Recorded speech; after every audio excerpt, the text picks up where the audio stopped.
के अंतर्गत बहुत सुंदर एक ही बात तीनों पुराण में बड़ी सुंदर लिखी। श्री वेदव्यास जी वर्णन करते हैं, श्री वेदव्यास जी वर्णन करते हैं कि जिस समय हमारी चित्त वृत्ति में, हमारे मन में ये भाव प्रकट हो जाता है, जिस समय हमारे मन में ये भाव प्रकट हो जाता है कि हमें शिव के द्वार जाना है, शंकर के द्वार पर जाना है, शंकर की चौखट पर जाना है, शिव के द्वार पहुंचना है, जिस समय हमें यह ज्ञात हो जाता है कि हमें शंकर के द्वार, शंकर की चौखट पर पहुंचना है, शिव महापुराण के अंतर्गत स्कंद पुराण, लिंग पुराण और नर्मदा पुराण कहती है, उसी समय पर से व्यक्ति के माथे पर जो काल मंडरा रहा होता है वो काल अपना रास्ता बदल लेता है। मात्र विचार कर लेना कि मुझे शिव के द्वार जाना है, मुझे शंकर की कथा में जाना है, मुझे शंकर के चरणारविंद में जाना है, मुझे शंकर के अनुमोदन में जाना है, मुझे शिव महापुराण में पहुंचना है, मुझे शंकर की कथा करवाना है, या मुझे शिवालय पहुंचना है, मुझे शंकर की चौखट पर पहुंचना है। मात्र ये मन में विचार आया कि मैं शंकर के द्वार जाऊंगी, मैं शिव की चौखट पर जाऊंगी, मैं शंकर के मंदिर जाऊंगी, मैं शंकर की कथा में जाऊंगी, उसी समय से जो मनुष्य के मस्तक पर काल मंडरा रहा होता है वो अपना रास्ता बदल दे, मात्र सोचने से।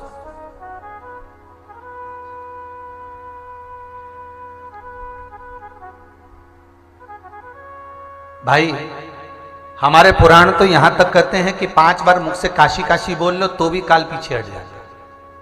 मतलब वही हो गया ना कि हमारा मन भगवान की चरणारविंद में पहुंच गया, हमारी चित्तवृत्ति भगवान शिव की ओर चली गई। अगर हमारे मन में अगर विचार केवल इतना सा आ गया कि हमें शिव की कथा सुनना है, हमें शंकर का अनुमोदन करना है, हमें शिव महापुराण का रसतत्व ग्रहण करना, उतने में भी शंकर मिल गया, उतने में भी काल टल गया।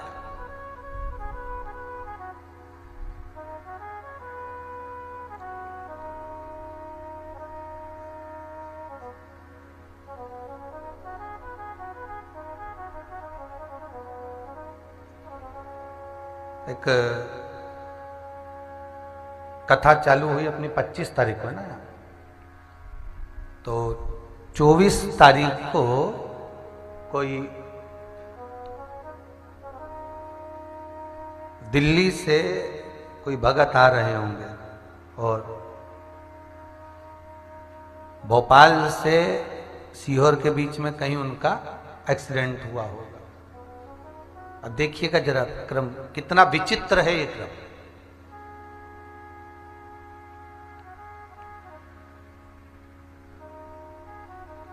सीहोर हॉस्पिटल से खबर आई कि कोई 2 लोग हैं और उनका एक्सीडेंट हुआ है। खबर यहां पहुंची, यहां से समीर जी को कहा जाकर पता करो कौन है। हॉस्पिटल वालों ने पूछा पहचानते, अब किसको जानते भाई, कौन दिल्ली से आया? नहीं। तो हम इनको भोपाल के लिए रेफर कर रहे हैं, कर दो। समीर जी से हमने कहा एक काम करो, तुम यहां से जाओ और इन दोनों को लेकर जाओ, भले एम्बुलेंस में जा रहे हैं पर लेके जाओ। अगर सूचना करी है तो कहीं बाबा ने ही करी है, विश्वनाथ नहीं करी है, भले नहीं पहचानते पर उनके पास में कहीं नंबर था और वो नंबर के कारण उन्होंने फोन लगाया समिति में। आप नहीं मानेंगे इतनी बुरी हालत गाड़ी की थी। तो समीर जी का फोन आया, गुरुजी इनके तो अंतिम सांसों जैसा लग रहा है। हमने कहा कुछ नहीं करना, बाबा का नाम लेते जा, श्री शिवाय नमस्तुभ्यम बोलते जा। हाथ पैर टूटे भी होंगे तो बचेगा तो शरीर, श्वास तो रह जाएगी। शंकर को मत भूलना, बिल्कुल मत भूलना। और शिव का नाम लेते लेते हमीदिया ले गए, हमीदिया ले गए, जांच माच चालू हुई, धड़कनें कम हो गई। कहे गुरुजी श्वास, हमने कहा काम करो हॉस्पिटल फिर चेंज करो। कौन सा हॉस्पिटल दिया फिर? बंसल हॉस्पिटल भेजा भोपाल में, बंसल हॉस्पिटल। और फिर वहां पहुंचे, आखिरी में हमने कहा नहीं लग रहा है कि अब बचने जैसी हालत। फिर भी हमने कहा एक बार उनके कान में श्री शिवाय नमस्तुभ्यम तो बोल।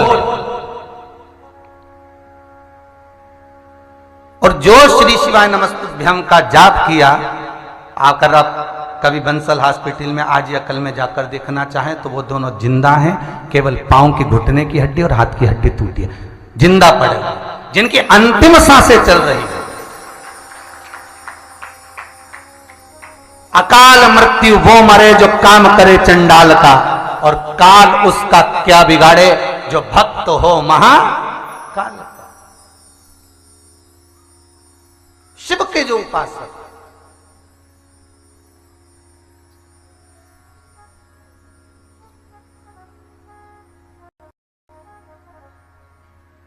शिव की जो आराधना में डूबा हुआ है, महाराज आप लगता जरूर है कि बाबा ने कष्ट दिया, बाबा अगर कहीं थोड़ा बहुत हमें कष्ट आ गया, हमें तकलीफ आ गई हमारे कर्मों के अनुसार, लगता जरूर है। अब देखिएगा, वो दोनों व्यक्ति को जब होश आया, उनके भाई वगैरह सब आ गए, तो उनसे पूछा गया कि आप क्या सीहोर कथा में आ रहे थे? नहीं। सीहोर मंदिर आ रहे थे? नहीं। तो कहाँ जा रहे थे? तो कहा हमारी फ्लाइट थी भोपाल से, भोपाल उतरे, हमको उज्जैन जाना था महाकाल के दर्शन करने के लिए, हम वहां जा रहे। अब देखिए, तो ये फोन किसने करा होगा? बाबा महाकाल ही कहीं ना कहीं आया होगा, सूचना मिली होगी, दिल्ली से आए ये दो व्यक्ति का कौन है? जिसके भरोसे पर जा रहे हो उस महाकाल की नगरी में, जिसके भरोसे पर जा रहे हो उस विश्वनाथ की नगरी में, जिसके भरोसे पर जा रहे हो कुबेरेश्वर महादेव की नगरी में, जिसके भरोसे पर जा रहे हो उस काल अधिपति मेरे ओमकारेश्वर की नगरी में, संभालने वाला बस वही है। हम तो केवल निमित्त मात्र हैं कि हम कुछ कर रहे हैं। आप निमित्त मात्र हो कि घर चला रहे हो, आप निमित्त मात्र हो कि बच्चों की शादी करना है, बेटी का ब्याह करना है, बच्चों का ये करना है, इनकी फैक्ट्री डल जाए, इनकी दुकान डल जाए, इनका कष्ट दूर हो जाए। आप केवल निमित्त हो जो उनके बीच में मध्यस्थ बने हुए हो, बाकी के करने वाला तो देव अधिदेव महादेव है। जब देवताओं पर कष्ट आया, भगवान विष्णु पर कष्ट आया, ब्रह्मा पर कष्ट आया, राम जी पर कष्ट आया, कृष्ण जी पर कष्ट आया, जब कोई नहीं आया तब देव अधिदेव महादेव सम्मुख में आकर खड़े हो गए कि घबराना नहीं है, अभी शिव है। और जगत का बाप जो अमृत पिए वो देव, जो विष पी ले वो महादेव, तो जगत का बाप यहां पर है, तो क्या चिंता कर। और सबसे पहले देखो, घर में जो होगा वही आएगा। बोलो सही है कि गलत है? भले बहू से तुम्हारी बात हो ना हो, सास लड़े झगड़े कुछ भी करे, पर बहू जो घर में रह रही है, एक पूना में रह रही है, एक मुंबई में रह रही, और तुम्हारे को तकलीफ आई तो सबसे पहले कौन आई? अरे बोलो जम के जरा, वही आएगी ना जो पास में है। भले कितनी भी नफरत हो, कितना भी दुश्मनी हो, पर पानी तो वही दे ही देगी। अब उसी तरह भगवान विष्णु रहते हैं वैकुंठ में, समझते जाना, ब्रह्मा जी रहते हैं ब्रह्मलोक में, इंद्र रहते हैं इंद्रलोक में, और मृत्यु लोक में पृथ्वी पर कौन रहता है? बोलो जम के, देव अधिदेव महादेव। क्योंकि मृत्यु लोक का अगर कोई देव है तो वो महादेव है। अगर तुम्हें कष्ट होगा, दुख होगा, तकलीफ होगा, सब बाद में, पहले अगर तुमने शिव को पुकार लिया, शंकर तुम्हारे सामने खड़ा मिल जाएगा, हर घड़ी, हर पल, हर क्षण, उसी समय पर मिलेगा, उसी क्षण।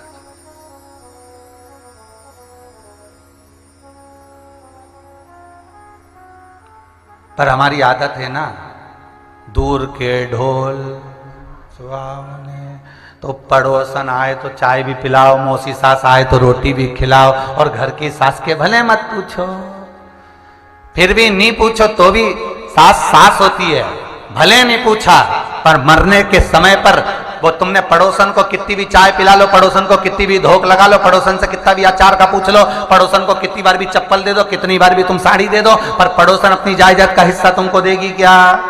अरे बोलो तो नहीं देगी। सास कितना भी झगड़ा करे, लड़े, कितनी भी कोसे गालियां दे, पर मरेगी तो चैन तो तुम्ही को देगी, अंगूठी तो तुम्ही को देगी, रकम तो तुम्ही को देगी, और दौलत भी तुम्ही को देगी। उसी तरह भगवान शिव मृत्यु लोक के देवता हैं। तुम पूछो ना पूछो, एक आध बार शंकर भगवान से पार्वती जी ने भी कहा, भोलेनाथ जी संसार के लोग सारे देवता को पूछते, तुम्हें कोई नहीं पूछता। शंकर भगवान बोले फालतू की बात मत कर, नहीं पूछता तो क्या हुआ, आखिरी में आएगा तो मेरे पास है। पार्वती ने पूछा वो कैसे? शंकर भगवान बोले मेरे ससुर दक्ष प्रजापति ने मुझे श्राप दिया है, ए शिव मैं तुझे श्राप देता हूं कि तू शमशान में निवास करेगा। तो शंकर भगवान बोले मैं शमशान में रहता हूं, आएगा तो मेरे पास ही, ऐसी गीली लकड़ी में जलाऊंगा 3 दिन तक ठंडा नहीं होने दूंगा। कान दे जला। अब कई कई लोगों की जो अग्नि होती है ना वो 3 दिन में ठंडी हो जाती है, जाओ तब तक ठंडी मिले, और कई कई की इतनी गर्म रहे तो पानी डाल डाल के ठंडा करना पड़े। तो जिसकी पानी डाल के ठंडा करना पड़े नहीं, समझ लेना शंकर भगवान इसको भोलेनाथ जी बोले अब जीते जी वजन नहीं कर, पड़े रहे बापड़ा।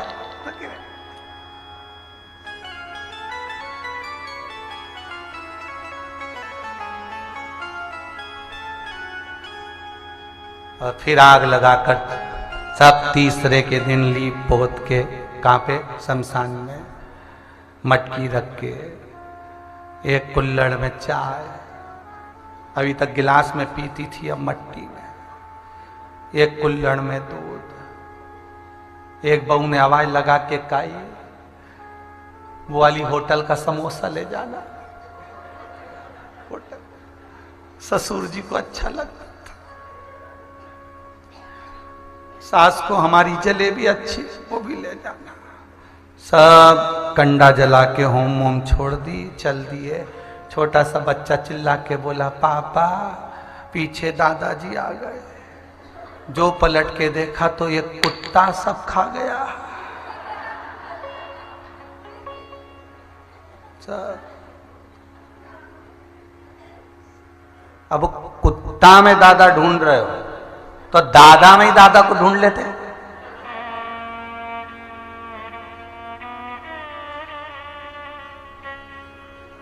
जिंदा था तब मान नहीं, सम्मान नहीं, सत्कार नहीं, आदर नहीं। इस लॉकडाउन में सबसे ज्यादा दुख हुआ है बहुओं को। भले बोल नहीं रही तो क्या हुआ, सब पूना और मुंबई और बेंगलोर ना जाने कहां रह रही थी, और ससुराल में आके पड़ी, आग लगे जा रही, छाती में उड़े जा रही। सबसे ज्यादा दुख बहुओं को हुआ है, क्योंकि इतने साल सास के साथ कभी नहीं रही, अब दुकरिया को झेल, अब मालूम पड़े। और कई कई बहुआ तो इतनी चतुर की लैपटॉप लेके अपना कमरा में बैठी हूं, मम्मी से मम्मी ऑफिस का काम चल रहा है।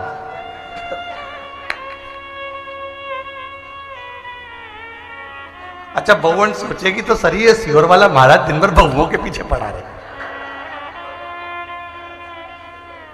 अच्छा पीछे तो हम सासों के भी पड़ जाए रे, पर दिक्कत यह है कि इनका तो जाने का समय, अब ऐसे जाने के समय में इनको सुधारू तो कई मतलब बताओ छमलदारी का है? अब इनका तो जाने का समय, और इनको अगर सुधार भी दिया तो ये कहीं ऊपर जाके अच्छी करेगी, तो इसलिए तुमको सुधारना, इनसे तो मतलब ही नहीं। ये तो चली, तो अभी इनसे क्या मतलब रखे थे, इनको सुधारो। सुधरना तुमको है, क्योंकि कई बूढ़ी बूढ़ी माताएं कहती है हमारी जिंदगी तो निकल गई बेटा, अब थारी बारी है, बस उसी को संभल के चलना है कि अब बारी तुम्हारी। वो कहे आधी कमरिया पे साड़ी, आई आंटी की बारी, अब बारी तुम्हारी,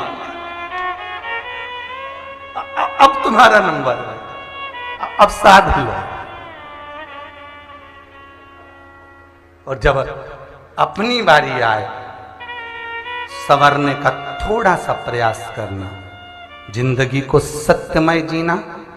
मेरा बेटियों से, बहुओं से, माताओं से निवेदन है, भगवान को भले ना देखा हो आपने, देवाधिदेव महादेव को भले ना देखा हो आपने, जगत जननी जगदम्बा को भले ना देखा हो आपने, पर घर में अगर बुजुर्ग माँ बाप हैं तो उनको शंकर और पार्वती मानकर उन्हीं की सेवा कर लेना, उनको शिव मानकर उनको साथ लेना, उनका स्मरण करना। शिव मंदिर के द्वार पर पहुंचना, केवल मन में स्मरण कर लो, और आपसे निवेदन एक बहुत सुंदर, आप किसी भी यात्रा पर जाएं, आप कहीं पर भी जाएं, तीर्थ जाएं, चाहे बहन के घर जाएं, भाई के घर जाएं, बंधु के घर जाएं, घर पे जाने से पहले आपके मन में ये आना चाहिए कि मैं जिस गांव में जा रहा हूं वहां का जो भी शंकर मंदिर प्रसिद्ध होगा, जो भी शिव मंदिर श्रेष्ठ होगा, उसका दर्शन करूंगा। अगर शंकर को पाने का लक्ष्य लेकर जाओगे तो बीच राह में अगर कहीं कोई घटना भी घट गई तो जिसका लक्ष्य लेकर जा रहे हो वो साध लेगा, अपने को टेंशन नहीं लेना। उसका लक्ष्य लेकर चलिए कि मैं उससे मिलने जा रहा हूं।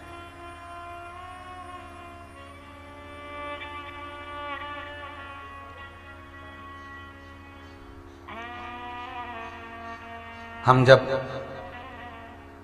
परमात्मा से मिलन का लक्ष्य लेकर चलें तो शिव मिलता जरूर, शंकर मिलेगा। और जिस समय मेरा देव अधिदेव महादेव आपके सम्मुख में हो और आपकी चित्त वृत्ति उसके चरणारविंद में हो तो जीवन का रस तत्व आप रूप मिल जाएगा। स्कंद पुराण कहती है कि केवल विचार कर लेना कि मुझे शंकर के द्वार जाना है तो काल टल जाता है, काल टल जाता।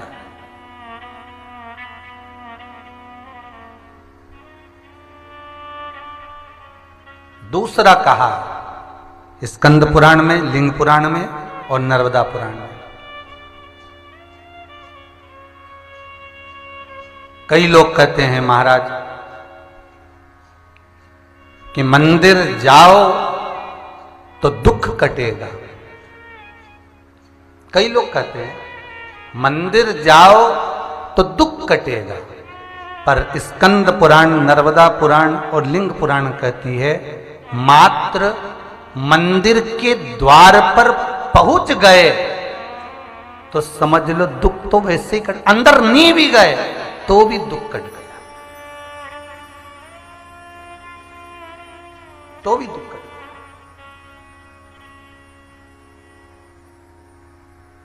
हम कहते हैं ये कुबेरेश्वर महादेव की जो धरा है, बाबा साल भर के अंदर तो यहां बैठ जाएंगे।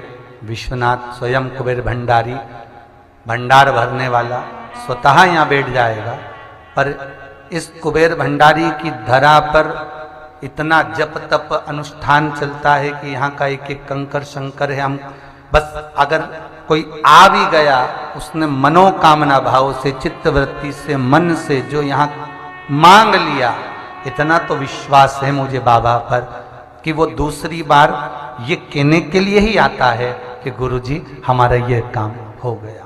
इतना विश्वास मुझे मेरे शंभू पर है। और उतना ही विश्वास आपके भीतर होना चाहिए जिस कार्य के लिए आप आए हो। आज अगर अड़ुकिया परिवार श्री सालासर बालाजी की कृपा से कथा करवा रहा है, अड़ुकिया परिवार अगर कथा करवा रहा है तो उसको ये विश्वास होना चाहिए कि आपने कथा किस लिए कराई है। और अगर शंभू पर आपका विश्वास इतना अटल है, इतना प्रबल विश्वास है, तो बाबा आपके कार्य सफल करेगा।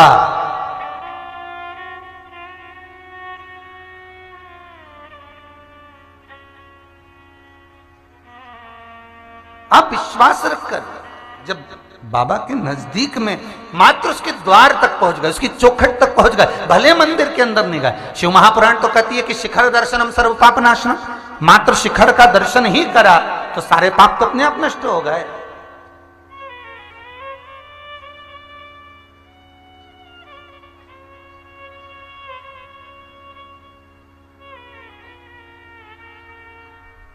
मात्र शिखर का दर्शन ही कर लेने पर सर्व हमारे पाप जितने हैं सब नष्ट हो जाते, मात्र शिखर का दर्शन।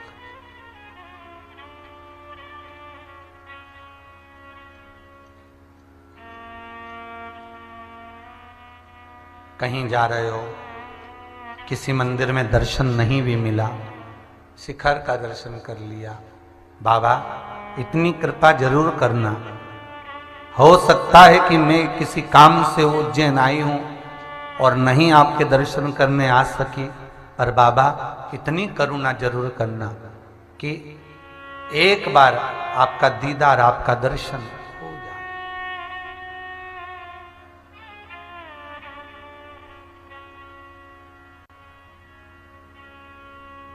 एक बार आपका दर्शन इन नयनों से हो, और केवल मूर्ति का नहीं, केवल स्वरूप का नहीं, अगर आप करुणा सागर हैं, कृपा करने वाले हैं, तो आपका जो मूल स्वरूप है उसका दर्शन भी मुझे हो।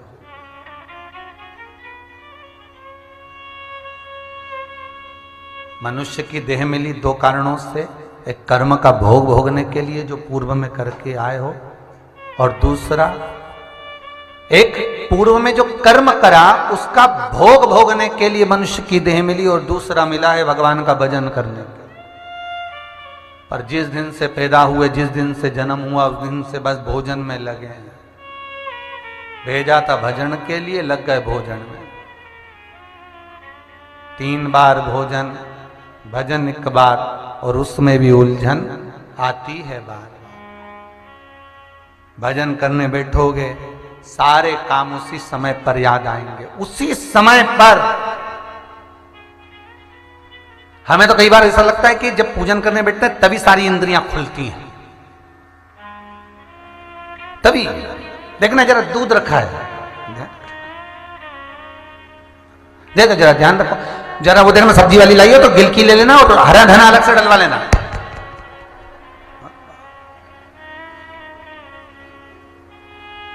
पोछे वाली को बोल दो अच्छे से लगाते लगाते उधर से जाए, और उधर से फेरती फेरती इधर से। सारी इंद्रियां उसी समय पर खुली हैं जिस समय आप सेवा करने, पूजन करने के लिए बैठे हो महाराज। उसी समय पर सारी इंद्रियां बस उसी समय। अरे भाई, 2 क्षण भगवान के सामने बैठे हो, 2 क्षण, और निवेदन केवल इतना सा है कि अगर काशी की भूमि पर जा रहे हो, महाकाल की दज पर जा रहे हो, अगर आप ओमकारेश्वर जा रहे हो, अगर आप वृंदावन जा रहे हो, गोवर्धन जा रहे हो, जतिपुरा जा रहे हो, अगर आप तिरुपति जा रहे हो, तुम्हारी मर्जी पड़े, जिस देवता के द्वार पर तुम जा रहे हो उसके द्वार पर हवड़ सबड़ कर कर नहीं जाना। कई लोग जाते हैं गिरिराज जी की परिक्रमा करने के लिए, और शाम को सवेरे से निकले, शाम को पहुंच गए, रात्रि विश्राम करा, सुबह से उठे परिक्रमा लगाई, और ऐसी परिक्रमा लगाई कहीं नहीं बैठूंगी, और लगाए जाए लगाए जाए लगाए जाए, और कोल्लू की बेल की तरह घूम घुमा के, और सीधे कमरा में गई, कपड़ा वपड़ा पहना, शाम की ट्रेन थी, वापिस आ गई। भगवान गोवर्धन नाथ जी को भी लगा काय को आई थी इतनी जल्दीबाजी में। भाई, ना जी भर के देखा, ना कोई बात की, बड़ी आरजू थी मुलाकात की। इतना दिल कर रहा था, इतना मन कर रहा था, जाऊंगी, दर्शन करूंगी, परिक्रमा करूंगी, पर बाबा को लगा कि 2 क्षण बैठी तो सही नहीं। आई और अबड़ सबड़ करके चली गई, और ऊपर से बोले मैं तो कुछ खाऊंगी भी नहीं, और भूखी प्यासी परिक्रमा करूंगी। चली जा रही, चली जा रही। गिरिराज बाबा 21 किलोमीटर में बैठे मेरे गोवर्धन नाथ, यही विचार में बैठे, थोड़ी देर बैठ के बात तो कर ले, चली जा रही, चली जा रही। गिरिराज बाबा मन में सोचे रही थोड़ी देर तो बैठ जा रही, थोड़ी देर बैठ नहीं बैठे, चली जा। और खुद भी नहीं खाए, और साथ में जो परिक्रमा करने 2-4 बहन गई उनके भी भूखी मार दी, तुम भी मत खा, हम भी नहीं खाए, तुम भी मत खा। और उनको कहती भी जा रही, मैंने तो अभी तक जितनी परिक्रमा करनी ना, एक में भी कुछ नहीं खाया, मतलब ये कह नहीं दे खाने की, एक में भी कहीं नहीं खाया, चली जा। और आखिरी में पूरी परिक्रमा करी, अब पांव दुखा तो एक सखी ने, साथ वाली ने कह दिया चल भगवान का शयन का दर्शन कर ले, जतिपुरा में ठाकुर जी शयन करे, शयन का दर्शन कर ले। पांव बहुत दुख रिया, अपन से तो नहीं बने दादा, अपन तो जल्दी कपड़ा पहनो, ट्रेन में चलना है, जतिपुरा से मथुरा चल रहे, स्टेशन पे जाके बैठ गए, ट्रेन आई, उसमें बैठ गए, वापिस घर आ गए। अब भगवान मन में सोच रहे पहले तो ये बता तू आई काय के लिए थी, जब 2 मिनट बैठकर मुझसे बात ना करिए।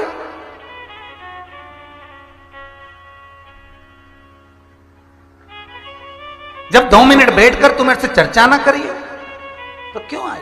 आप ओमकारेश्वर जा रहे हो, भले मंदिर में मत बैठो, ओमकारेश्वर की जितनी जगह है भले मंदिर के बाहर चले जाओ, मंदिर के बाहर से भी बाहर चले जाओ, जहां जगह मिल जाए एकांत में बैठ जाओ। है तो उसी की नगरी, उससे चर्चा करो। उज्जैन में जा रहे हो, जरूरी नहीं है कि महाकाल के मंदिर के अंदर ही बैठो, जहां मर्जी पड़े वहां बैठो। है तो वही कंकर शंकर। छिपरा का एक एक तट पर एक एक कंकर है तो शंकर है। काशी में जा रहे हो तो अभी मुक्त नगरी में जहां मर्जी पड़े वहां बैठ जाओ और उससे 2 क्षण बैठकर बात करो। बाबा बहुत समय के बाद बुलाया, आपसे निवेदन है मेरे भोलेनाथ, तू देते रहना, मैं आते रहूं।